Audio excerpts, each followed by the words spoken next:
Ya, kita beralih ke informasi berikutnya pemirsa. Ini ada bocah berusia 9 tahun yang lolos dari maut setelah ditemukan tim SAR saat musibah tanah longsor di Banjarnegara, Jawa Tengah.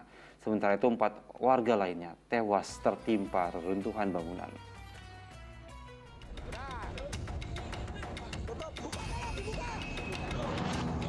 Tim SAR berusaha mengevakuasi 4 korban tewas dari reruntuhan bangunan dan timbunan tanah akibat tanah longsor di Desa Pagentan, Banjarnegara, Jawa Tengah.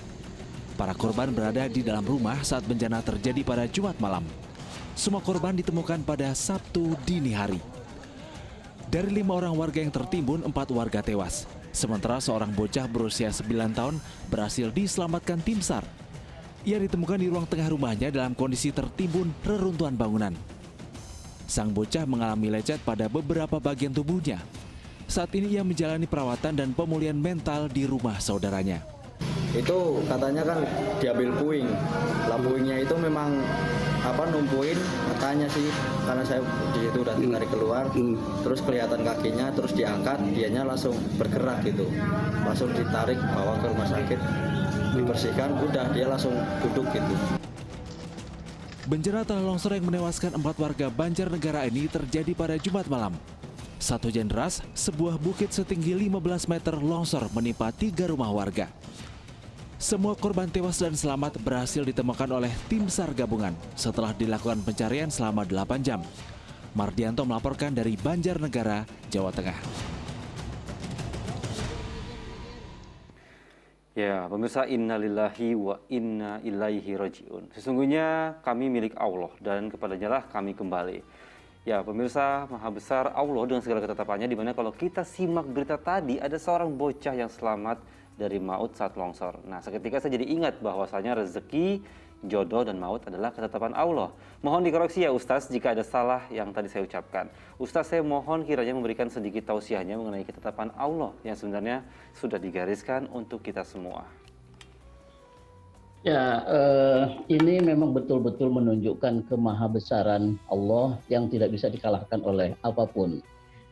Sangat tidak masuk akal kadang-kadang ya, orang dewasa yang sebetulnya badannya lebih kekar, tenaganya lebih kuat, itu bisa meninggal, ternyata anak yang kecil kok malah tidak meninggal gitu. Ya memang itulah takdir Allah, kalau memang belum waktunya mati ya tidak akan mati gitu. Kalau sudah waktunya ya pasti akan mati. Itu saya kira catatan yang paling pokok untuk kita sadari. Dalam banyak peristiwa sering kita temukan hal-hal yang semacam ini. Umpamanya dulu pernah ada saat terjadi 4 orang nelayan sedang mencari ikan, kemudian terkena angin kencang sehingga kapal yang kecil itu harus jatuh terguling dan mereka semua tenggelam, tapi ada satu yang selamat. Juga itu nggak bisa kita logikakan. Kok bisa ya yang satu itu selamat padahal sama-sama tenggelam, sama-sama di laut. Tapi ketika Allah memang ingin menghendaki bahwa yang satu itu belum waktunya mati, ya tidak akan mati. Bagaimanapun caranya, bisa saja tiba-tiba ada kapal lain kecil ketika dia mengibarkan tanda mohon pertolongan, minta bantuan, dia bisa terselamatkan. Atau kadang-kadang helikopter dari atas melihat di bawah ada manusia yang sedang minta tolong, diselamatkan oleh helikopter.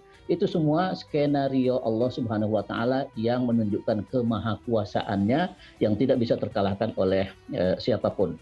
Nah, karena itu dalam kejadian-kejadian semacam ini jangan pernah kita menghubung-hubungkan peristiwa ini dengan hal-hal yang mistis umpamanya yang bukan kekuasaan Allah, dengan mengatakan umpamanya oh itu anak itu memang punya makhluk halus di dalam dirinya sehingga dia tertolong.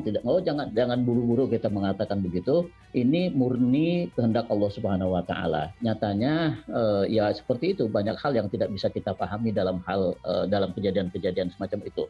Nah, salah satu ayat yang Allah sampaikan di dalam Al-Qur'an terkait dengan kemahakuasaannya ini, itu Allah mengatakan sanurihim ayatina fil afaq wa fi anfusihim la hatta yatabayyana lahum annahul haq. kami akan terus karena di situ digunakan kata sanuri, jadi yang berarti itu yang akan datang. Nah, Allah mengatakan kami akan terus-menerus menunjukkan tanda-tanda kekuasaan kami, baik di alam semesta maupun pada diri kamu, sampai nanti jelas bahwa aku atau Allah adalah hak benar, bahwa kekuasaan Allah adalah benar. Nah, ini bisa terjadi dalam peristiwa-peristiwa semacam ini biasanya itu pada masyarakat yang cenderung sudah merosot atau berkurang keimanannya, atau pandangan tauhidnya kepada Allah sudah mulai terganggu, dia tidak beriman secara kuat lagi. Nah, Allah ingin tunjukkan kepada orang-orang itu, nih aku masih bisa melakukan, masih bisa maha kuasa, untuk supaya orang-orang sadar, oh iya ternyata apa yang selama ini saya imani kurang, keimanan saya ternyata kurang. Ternyata Allah sekarang menunjukkan.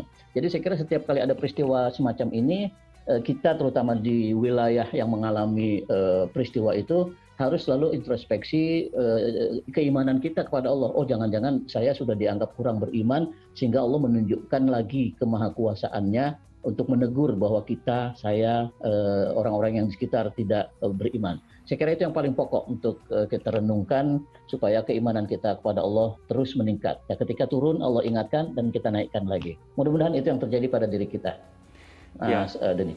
Ya Ustaz, terkadang kan ketetapan Allah ini mungkin berat diterima oleh kita yang mengalami, bahkan mungkin juga buat orang yang ibadahnya taat. Lalu bagaimana caranya agar kita bisa menerima ketetapan Allah ini dengan ikhlas yang kadang tidak sesuai dengan apa yang kita inginkan atau kita harapkan? Mohon kiranya Ustaz memberikan sedikit pencerahan untuk kita semua.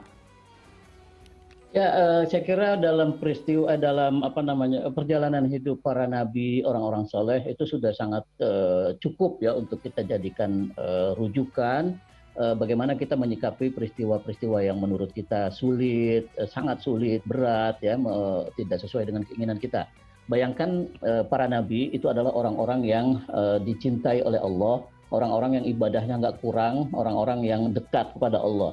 Tapi toh seperti Nabi Yunus itu sampai dilempar dari kapal karena kalah dalam undian karena kapal sudah terlalu berat sehingga kemudian dimakan oleh ikan. Nabi-nabi yang lain ada yang sampai sakit bertahun-tahun nggak sembuh-sembuh, bahkan dalam kisah-kisah disebutkan semua anggota tubuhnya itu sudah tidak berfungsi kecuali lidah dan hati. Nah, lidah dan hatinya itu untuk berzikir, digunakan untuk berzikir. Itu orang dekat loh, orang dekat Allah gitu, orang yang taat ibadah. Nah, kalau orang-orang dekat seperti itu saja mengalami cobaan yang sedemikian rupa, ya kita jangan kemudian merasa lebih dari beliau-beliau itu.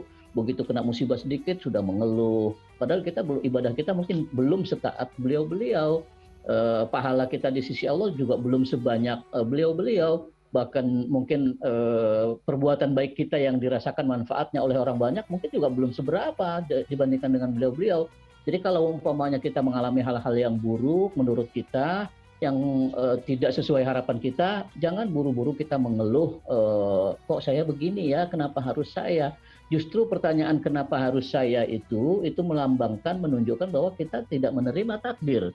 Kan suka-suka Allah mau kasih ujian kepada siapa, hamba yang mana, kapan, itu terserah Allah. Maka ketika ada ujian semacam itu, kan yang diajarkan kepada kita adalah inna lillahi wa inna ilaihi raji'un.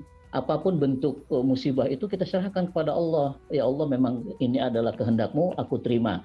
Nah, dengan kita menerima takdir semacam itu, Allah akan membukakan hati kita untuk kemudian lebih lega, sehingga berpikiran lebih optimis, tidak menyalahkan keadaan, tidak menyalahkan orang lain, dan tidak menyalahkan diri, apalagi juga tidak sampai menyalahkan Allah. Karena ada orang yang sampai menyalahkan Allah. Ini Tuhan gimana sih, katanya maha adil, kok saya susah terus? Kan nggak adil dong. Kok bisa manusia mengatakan begitu? Nah, ini saya kira introspeksi yang perlu kita lakukan ya, untuk terus menyerahkan persoalan ini kepada Allah Subhanahu wa Ta'ala. Itu Mas Dini.